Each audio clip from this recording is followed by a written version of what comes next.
কোথায় যাচ্ছ? তুমি কোথায় এসেছো?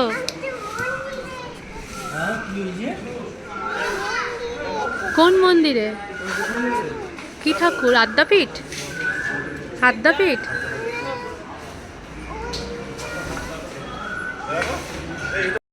মন্দিরে পুজো দেওয়ার পরে শ্রী পুরো মন্দির চত্বরটা দৌড়ে দৌড়ে বেড়ালো।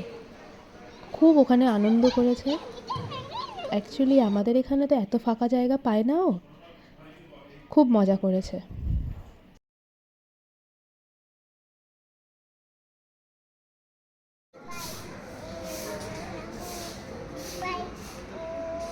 এখানে এসো ধ্যান শুরু করে দিয়েছে।